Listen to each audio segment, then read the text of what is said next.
Assalamualaikum warahmatullahi wabarakatuh. Sebelumnya, perkenalkan nama saya Elza Istifauzia dengan nomor NIM 24881090009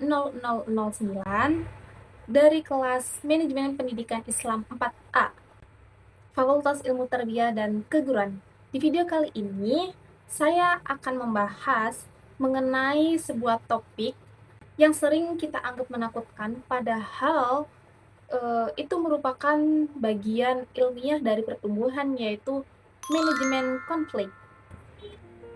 Konflik adalah bagian alami dari kehidupan manusia selama ada interaksi, potensi gesekan.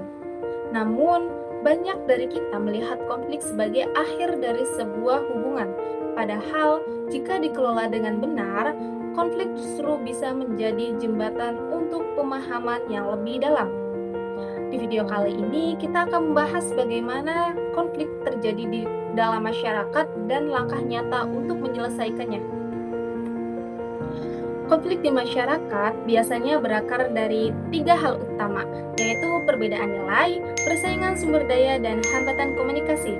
Seringkali, masalah sepele jadi besar hanya karena kita lebih banyak berasumsi daripada bertanya. Kita bisa ambil contoh sederhana yang sering terjadi di lingkungan kita, yaitu perselisihan mengenai lahan parkir kendaraan atau gesekan akibat perbedaan pandangan politik di media sosial. Tanpa adanya fondasi edukasi, konflik yang memadai, masyarakat cenderung merespons situasi tersebut dengan ego yang tinggi dan emosi sesaat yang destruktif.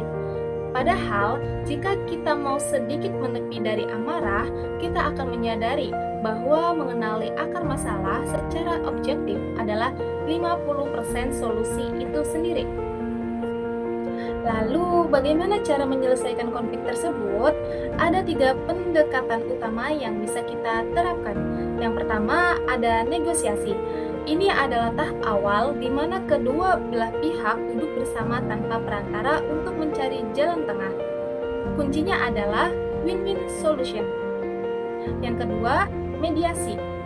Jika suasana sudah terlalu panas, kita butuh pihak ketiga yang netral seperti ketua RT, tokoh agama, atau rekan yang disegani untuk membantu mendinginkan suasana dan memandu dialog. Yang ketiga, yaitu arbitrasi. Jika jalur kekeluargaan buntu, pihak berwenang mengambil keputusan yang mengikat bagi kedua belah pihak, namun teknik yang paling ampuh tetaplah mendengarkan secara aktif. Seringkali, orang hanya ingin didengar dan divalidasi perasaannya sebelum mereka siap membicarakan logika. Oke, penting untuk kita garis bawahi bahwa edukasi konflik bukanlah sebuah ajakan untuk menjadi pribadi yang pasif atau selalu menghindari pertengkaran selamanya. Konflik pada derajat tertentu justru merupakan tanda bahwa sebuah komunitas sedang berproses dan tumbuh. Inti dari edukasi ini adalah belajar bagaimana cara bertengkar secara sehat, sebuah seni bertukar gagasan di mana kita bisa menyerang ide lawan tanpa harus melukai martabat manusianya, sehingga ikatan sosial yang telah lama dibangun tidak hancur dalam semalam.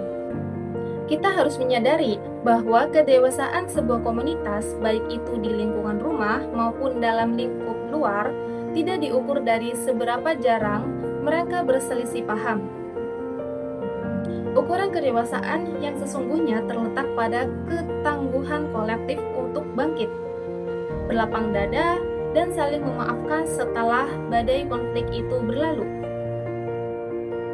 Resolusi konflik bukan tentang siapa yang menang atau siapa yang kalah, melainkan tentang bagaimana kita bisa tetap berjalan beriringan meski membawa perspektif yang berbeda. Oleh karena itu, kita mulai transportasi ini dari diri kita sendiri sebagai unit terkecil masyarakat. Saat ketegangan mulai muncul, cobalah untuk menurunkan nada bicara agar logika bisa tetap terdengar dan naikkan kualitas argumen agar pesan kita bisa diterima tanpa memicu amarah.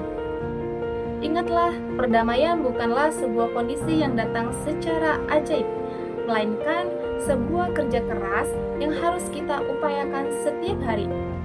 Sampai jumpa di video berikutnya. Tetaplah menjadi pembawa solusi dan mari kita terus konsisten menjaga api kedamaian di lingkungan sekitar kita. Bye-bye. Terima kasih. Bye-bye.